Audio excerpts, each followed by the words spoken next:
C'est un sport, à mon avis, qui est un sport d'adresse, qui est un sport d'habileté, de souplesse, d'intuition. C'est pas un sport de contact, le football. Jusqu'à minuit, c'est l'after-foot. Si on veut pas de contact, on va jouer aux osselets, on va jouer à la pétanque, mais on joue pas au football. C'est 11 mecs contre 11 mecs et ça devient aussi une question de centimètres, tu vois.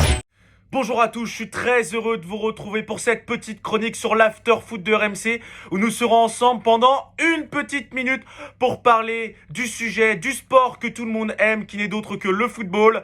Alors, restez connectés et suivez-moi.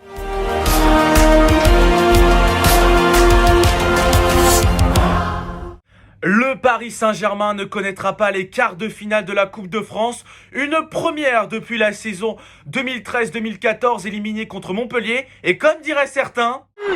Non, possible.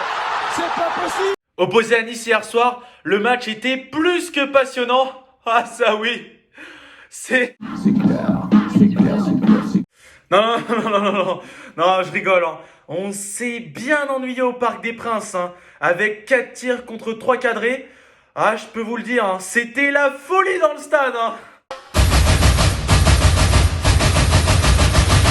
Je suis toujours triste au-delà du résultat. Ah, c'est triste, mon cher Daniel. Après Kingsley Coman, Christopher Nkunku, c'est au tour d'un ancien gardien prêté par la capitale, Marcin Bulka, qui prive son ex-équipe d'une 8e qualification pour les quarts de finale. Moment charnière, et l'arrêt de Bulka, l'OGC Nice qui vient éliminer le Paris Saint-Germain. Non, possible, c'est pas possible. Oh Stéphane Guy, t'en fais pas, tu vas t'en remettre. Bon, quoique l'entraîneur Mauricio Pochettino était quand même privé pas mal de ses stars. Hein. Neymar, Marquinhos, Angel Di Maria, Idrissa Gueye. Bon, l'entraîneur argentin, il a fait ce qu'il a pu, quoi. Hein. Ouais, on doit être plus clinique devant le but. Il faut être meilleur. Faut être meilleur quand on est devant le but contre Nice, contre une équipe comme Nice. Et quand vous arrivez au penalty, pour moi c'est une loterie. Vous pouvez gagner, vous pouvez perdre. C'est comme ça. Bon, même si l'élimination semble anecdotique face à Nice, Mauricio Pochettino ne prépare pas au mieux le grand rendez-vous qu'il attend le 15 février prochain face au Real Madrid, entre des blessés, des malades du Covid. Ah, la belle musique, cette belle musique, je dirais même, ne résonne pas du côté du camp des loges. Ah, je ne sais pas si Mauricio Pochettino est le meilleur Parisien depuis le début de la saison.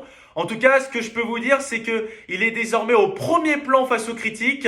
Lui qui a longtemps reposé son jeu axé sur les 3 stars de devant et les exploits des gardiens derrière. Le licenciement plane désormais juste au-dessus de sa tête. Et on connaît peut-être son remplaçant. C'est pas moi qui le dis, hein. C'est Daniel Riolo, vous savez, il y a tout juste 3 semaines dans l'after-foot. Qu'est-ce que tu veux? Je t'annonce Zidane au PSG ou pas? Je sais pas, moi je suis tout oui. Attention Daniel, attention, là t'es en live sur Instagram, attention mon gars. Allez.